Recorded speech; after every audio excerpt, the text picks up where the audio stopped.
No one knows where the structures came from, but players work to build with the stones better than their rivals in Monolyth, a three-dimensional Tetris-like game.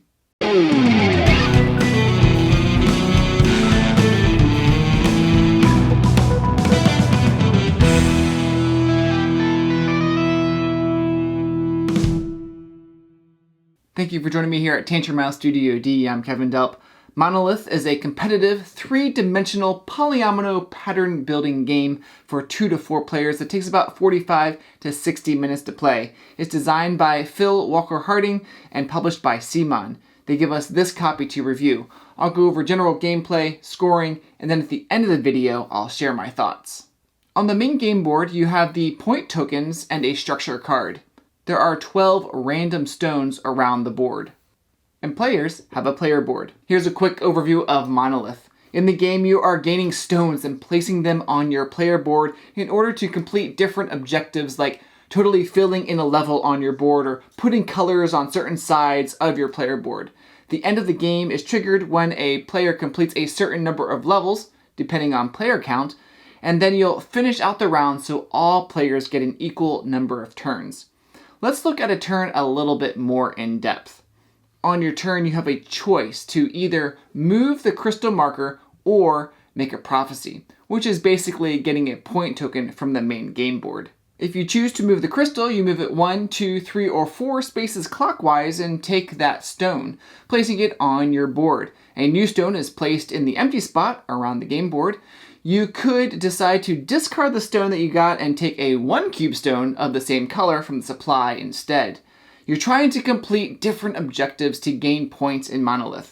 One way is to complete a level, and that is when a level has no empty spaces in it. You immediately get the highest point token from the board. Or, if you complete the structure objective, you get points that way too. Another way to get points is to put stones that match the color on a side of your player board. On a later turn, you can get a point token to place on that side.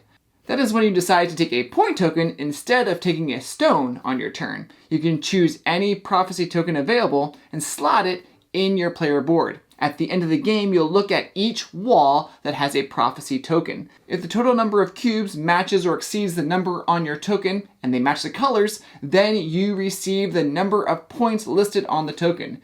If you don't, then you discard the token and you won't get any points for that wall. In a 1 or 2 player game, you are building up to 4 levels, but in a 3 or 4 player game, only 3 levels. The first person to complete their block, depending on player count, triggers the end of the game, and you'll just finish out that round so everyone gets an equal number of turns. And then you'll count up all your points to see who wins. Now, Monolyth is a spatial puzzle game as you're trying to grab the right shape stones for your cube. There's that color aspect too, as you're looking for certain colors for your walls. Each player's player board is just a little bit different. There are 5 different cube colors, but your board only has 4 sides, and your 4 is going to be different than other players' boards around the table. So that's something to be aware of. Also, some sizes and shapes of the stones have more copies than others. For instance, there are only 1 of each color of the 2x2 square, but there are 3 of each color of the cornerstones. There are 80 stones in the box, so it's highly unlikely you'll run out of stones while you play, but if you do, you just leave that empty space around the main board and don't count that space when you're moving the crystal token. And sometimes you want the token to move to a certain spot before it gets to your turn, so you'll be able to reach the stone you need for your board. And sometimes, though, that crystal won't move far enough or it will just go right past the spot you want. Or another player could even take the stone you want. So there's a lot of player interaction for that part of the gameplay. In addition to this being a spatial puzzle, there's also this tension on when to get prophecy tokens. Do you wait and make sure you have enough of the color stones on the wall you need before getting the point? Or do you take a risk hoping to get the right number by the end of the game and taking it earlier?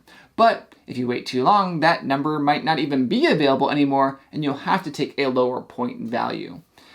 And one of my critiques personally is I wish that you could still build 4 levels high in a 3 or 4 player game. It's just really satisfying to have a complete cube.